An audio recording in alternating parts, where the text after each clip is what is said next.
میرے دوستو، آج ہمارے مسلمان بھائیوں کو یہ بھی پتہ نہیں ہوتا کہ غسل کرنے میں کون سی چیزیں فرض ہیں اور کون سی چیزیں سنت ہیں۔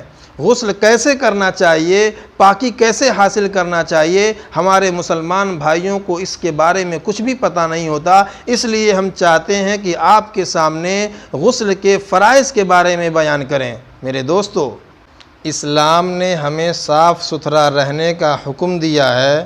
ہمیں چاہیے کہ ہم ہر وقت پاک اور صاف رہنے کی کوشش کریں۔ اگر ہم اسلام کو قرآن و حدیث کی روح سے دیکھیں گے تو معلوم ہوگا کہ اسلام ایک ایسا نظافت پسند مذہب ہے جو انسان کو پیدائش سے لے کر موت تک صاف ستھرا رہنے کی تعلیم دیتا ہے، اور اس میں انسانی جسم کی صفائی سے لے کر سوسائٹی، گلی محلہ اور اجتماعی صفائی کے احکامات کو بھی شامل کرتا ہے۔ حتیٰ کہ انسان کی تمام عبادتوں میں سب سے اہم عبادت نماز کے لیے وضو کو مشروط قرار دیتا ہے، جس سے اسلام میں صفائی کی اہمیت کا اندازہ بآسانی لگایا جا سکتا ہے۔ میرے دوستو، صفائی اللہ تبارک و تعالیٰ کا حکم اور حضور اکرم صلی اللہ علیہ وسلم کی مستقل سنت اور روحانیت کی غذا ہے۔ جہاں صفائی ہوگی وہاں صحت، خوشی اور خوشگوار ماحول ہوگا۔ جس طرح سورج کے نکلنے سے اندھیرا چھٹ جاتا ہے، اسی طرح سے صفائی سے بیماریاں، غم اور اداسی کافور ہو جاتی ہے۔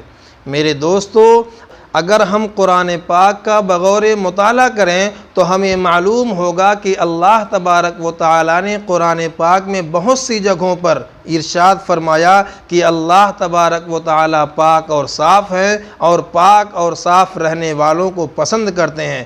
اللہ نے فرمایا، ان اللہ یحب التوابین ویحب المتطہرین، کہ اللہ تبارک و تعالیٰ توبہ کرنے والوں کو پسند کرتے ہیں اور پاک صاف رہنے والوں کو پسند کرتے ہیں۔ اسی طریقے سے حضور اکرم صلی اللہ علیہ وسلم نے ہمیں پاک و صاف رہنے کی تلقین کی ہے، ہدایت دی ہے۔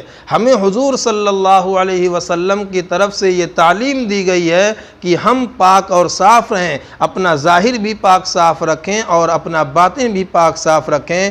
میرے دوستو، ہمیں چاہیے کہ جب بھی ہم ناپاک ہو جائیں تو ہمیں چاہیے کہ ہم غسل کریں۔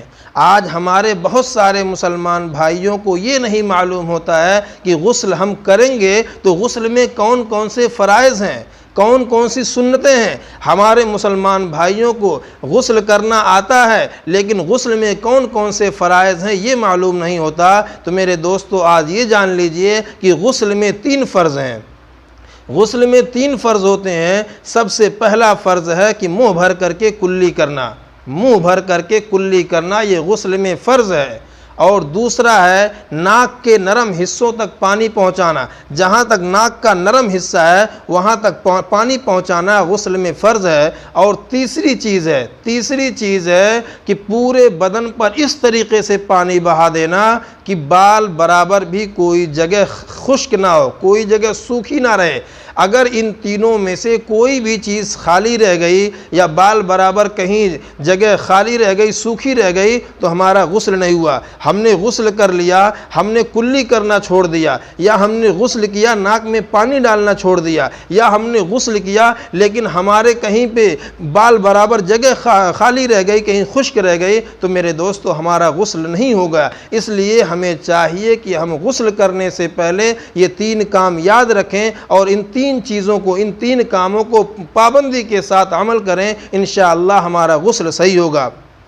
جب ہمارا غسل صحیح ہوگا تو اس کے بعد ہی ہماری ساری عبادت قبول ہوگی۔ اگر ہمارا ظاہر پاک نہیں ہے، ہمارا باطن پاک نہیں ہے، ہمارا غسل ہی ٹھیک سے نہیں ہوا، ہم ناپاک ہی سمجھے جائیں گے، اور جب ہم ناپاک ہی رہیں گے تو ہماری کوئی بھی عبادت، کوئی بھی نماز قبول نہیں ہوگی۔ اس لیے میرے دوستو، ہمیں چاہیے کہ ہم غسل کو اچھے طریقے سے کرنے کی کوشش کریں اور غسل کے فرائض کو یاد کریں۔ اللہ تعالی عمل کی توفیق عطا فرمائے، آمین۔